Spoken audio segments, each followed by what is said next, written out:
नमस्कार दोस्तों।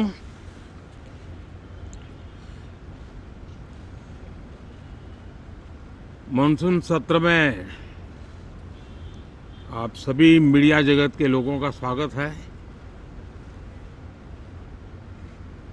साथियों, मानसून नवीनता और नवसर्जन का प्रतीक है और अब तक जो खबरें मिली हैं, देश में मौसम बहुत ही अच्छे ढंग से आगे बढ़ रहा है। कृषि को लाभदायक मौसम की खबरें हैं और बारिश किसानों की अर्थव्यवस्था, देश की अर्थव्यवस्था, ग्रामीण अर्थव्यवस्था और इतना ही नहीं, हर परिवार की अर्थव्यवस्था में एक बहुत महत्वपूर्ण होता है। अब तक जो मुझे जानकारी दी गई है उस हिसाब से पिछले 10 वर्ष में जो पानी का भंडार हुआ है इस बार, वो करीब करीब 3 गुना हुआ है, जिसका आने वाले दिनों में भी देश के अर्थतंत्र को बहुत लाभ होगा। साथियों, ये मॉनसून सत्र राष्ट्र के लिए ये बहुत ही गौरवपूर्ण सत्र है। ये मॉनसून सत्र राष्ट्र के लिए एक अपने आप में विजयोत्सव का रूप है।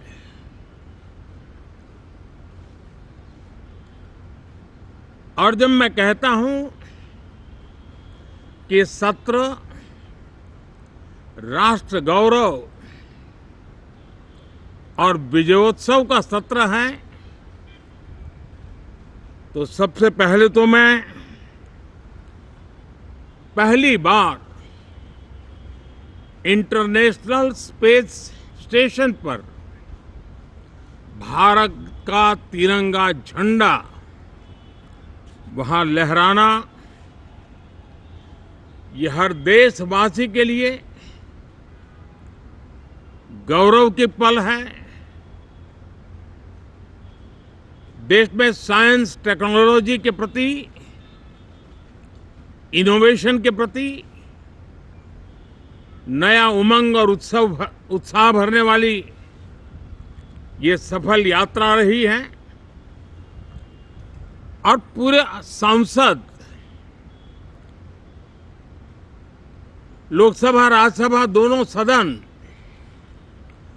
देशवासी जिस गौरव का अनुभव कर रहे हैं उसमें एक स्वर से जुड़ेंगे, एक स्वर से इसका यशगान होगा। जो भारत को अंतरिक्ष में नई ऊंचाइयां पर पहुंचाने वाले जो भावी कार्यक्रम हैं, उनके लिए भी प्रेरक बनेगा, प्रोत्साहक बनेगा। साथियों, ये मॉनसून सत्र एक विजयोत्सव है। पूरी दुनिया ने भारत की सैन्य शक्ति का, भारत के सैन्य के सामर्थ्य का रूप देखा है। ऑपरेशन सिंदूर में भारत की सेना ने जो लक्ष्य निर्धारित किया था, 100% अचीव किया। आतंकियों के आकाओं के घर में जाकर के 22 मिनट के भीतर भीतर ऑपरेशन सिंदूर के तहत उसको जमींदोज कर दिया गया। और मैंने बिहार की एक कार्यक्रम में इसकी घोषणा की थी, जो हमारी सैन्य शक्ति ने बहुत ही कम समय में सिद्ध करके दिखा दिया। और इसमें मेड इन इंडिया सैन्य शक्ति का ये नया स्वरूप, इस पर भी दुनिया बहुत आकर्षित हुई है। इन दिनों विश्व के जिन जिन लोगों से मिलना होता है तो भारत के इस मेड इन इंडिया जो औजार तैयार हो रहे हैं, उसके प्रति दुनिया का आकर्षण बढ़ रहा है। मुझे विश्वास है कि जब सदन इस विजयोत्सव को एक स्वर में विजय के भाव से इस सत्र के दरमियान उन ओजस्वी तेजस्वी भावनाओं को प्रकट करेगा, तो भारत की सैन्य शक्ति को बल मिलेगा, प्रोत्साहन मिलेगा, देशवासियों को प्रेरणा मिलेगी और सैन्य क्षेत्र में जो रिसर्च, इनोवेशन और मैन्युफैक्चरिंग हो रहे हैं, made in India defence equipment बन रहे हैं,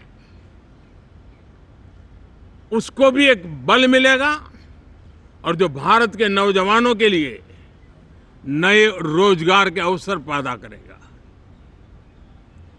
साथियों, ये दशक हम एक प्रकार से देख सकते हैं कि शांति और प्रगति कंधे से कंधा मिलाकर के आगे बढ़ने के कदम कदम पर प्रगति के एहसास करते रहे हैं। देश कई प्रकार की हिंसक वारदातों का शिकार रहा है, लंबे अरसे तक शिकार रहा है।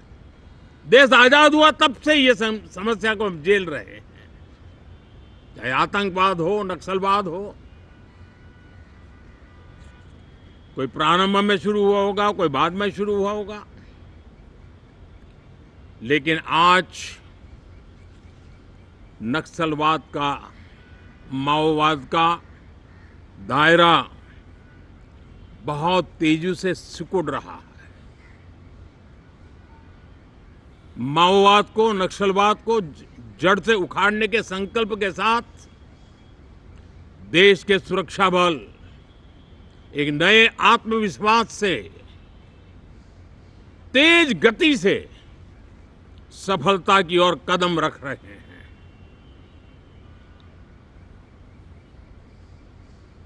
और मैं गर्व से कह सकता हूं,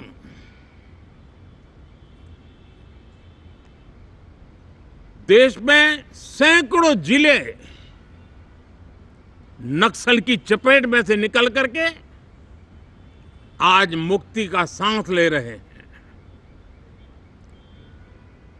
हमें गर्व है कि बम, बंदूक और पिस्तौल के सामने हमारा देश का संविधान जीत रहा है, हमारे देश का संविधान विजयी हो रहा है।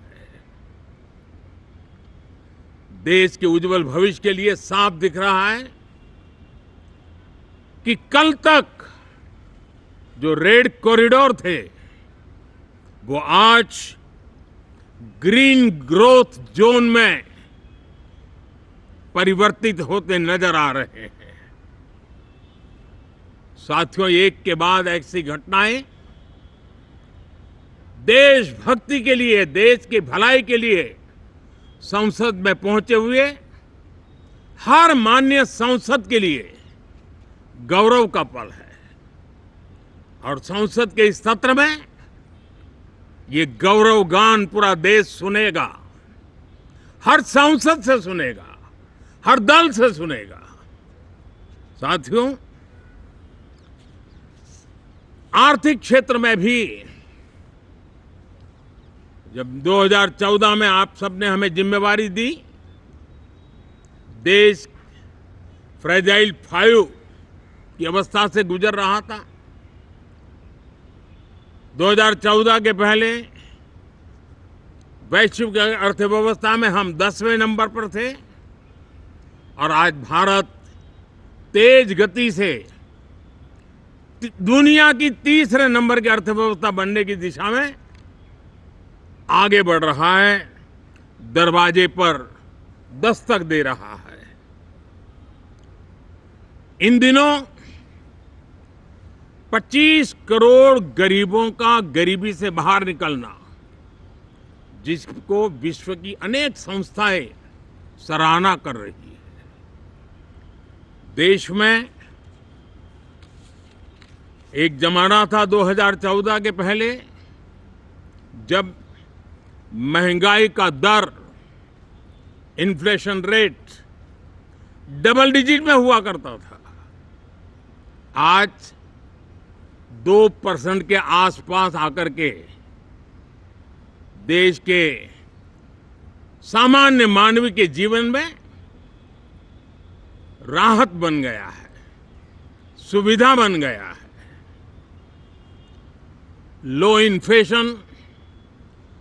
लो इन्फ्लेशन के सामने हाई ग्रोथ एक अच्छे विकास यात्रा की दिशा है। साथियों, डिजिटल इंडिया, यूपीआई आज भारत के एक नए सामर्थ्य को दुनिया देख रही है, पहचान रही है और ज्यादातर देश में उसके प्रति एक आकर्षण पैदा हो रहा है। यूपीआई ने फिनटेक की दुनिया में अपने एक नाम कमाया है। रियल टाइम डिजिटल ट्रांजैक्शन दुनिया में सबसे ज्यादा हो रहे हैं। दुनिया में जितने हो रहे हैं, अकेले भारत में उससे ज्यादा हो रहे हैं। साथियों, पिछले दिनों इंटरनेशनल लेबर ऑर्गेनाइजेशन का एक वैश्विक समागम था और उसमें भारत ने बहुत बड़ी ऊंचाई प्राप्त की है। आईएलओ का कहना है कि 90 करोड़ से ज्यादा लोग भारत में अब सोशल सिक्योरिटी के दायरे में हैं। ये अपने आप में एक बहुत बड़ा अचीवमेंट है।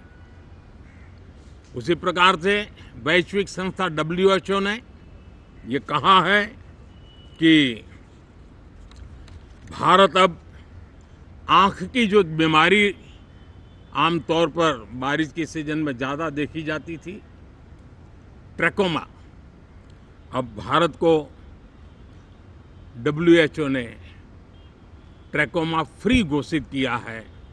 तो आरोग्य के क्षेत्र में भी ये अपने आप में एक महत्वपूर्ण भारत के लिए सिद्धि है।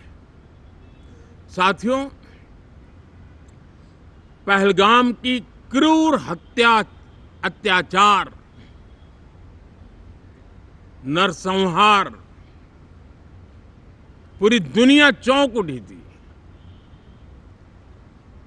आतंकवादी और आतंकवादी के आके दुनिया का ध्यान उनकी तरफ केंद्रित हुआ था और उस समय दल हित छोड़ करके देश हित में हमारे ज्यादातर दलों के प्रतिनिधि, ज्यादातर राज्यों के प्रतिनिधि विश्व भ्रमण किया, दुनिया के अनेक देशों में गए और एक स्वर से दुनिया के सामने आतंकवादियों का आका पाकिस्तान को बेनकाब करने का एक बहुत सफल अभियान चलाया। मैं आज राष्ट्रहित में किए गए इस महत्वपूर्ण कार्य के लिए उन सभी सांसदों की सराहना करना चाहता हूं, सभी दलों की सराहना करना चाहता हूं और उसने देश में एक सकारात्मक वातावरण पैदा किया। विश्व ने भारत की बात को स्वीकार करने की दिशा में अपने मन के द्वार खोले और इसके लिए ये हमारे सांसदगण, हमारे राजनीतिक दल सराहना करने के मेरे लिए सौभाग्य है। साथियों, हम जानते हैं कि ये स्पिरिट, एक स्वर, एक एकता का वातावरण देश को कितना उत्साह से भर देता है। विजयोत्सव का ये पर्व इस मॉनसून सत्र में भी उसी भाव से प्रकट होगा। देश की सैन्य शक्ति को सराहना करेगा, देश के सामर्थ्य का गौरवगान करेगा और देश के 140 करोड़ नागरिकों को नई प्रेरणा का कारण बनेगा। मुझे विश्वास है कि हम सब मिलकर के डिफेंस के क्षेत्र में आत्मनिर्भर होने के इन प्रयासों को बल दें, सेना के सामर्थ्य की सराहना करें और मैं आज देशवासियों के सामने जरूर कहूंगा और देश के राजनीतिक दलों से भी कहूंगा कि देश ने एकता की ताकत देखी है, एक स्वर का सामर्थ्य क्या होता है देखा है। तो सदन में से भी सभी माननीय सांसद उसको बल दें, उसको आगे बढ़ाएं और मैं जरूर कहूंगा, राजनीतिक दल अलग अलग हैं, हर एक का अपना एक एजेंडा है, अपनी एक भूमिका है, लेकिन मैं इस वास्तविकता को स्वीकार करता हूं कि दल हित में मत भले न मिले, लेकिन देश हित में मन जरूर मिले। इसी एक भावना के साथ इस मॉनसून सत्र से देश के विकास यात्रा को बल देने वाले, देश की प्रगति को बल देने वाले, देश के नागरिकों को सामर्थ्य देने वाले अनेक विधेयक प्रस्तावित हैं। सदन विस्तृत चर्चा करके उसको भी पारित करेगा। मेरी सभी माननीय सांसदों से उत्तम डिबेट चलाने के लिए शुभकामनाएं हैं। बहुत बहुत धन्यवाद।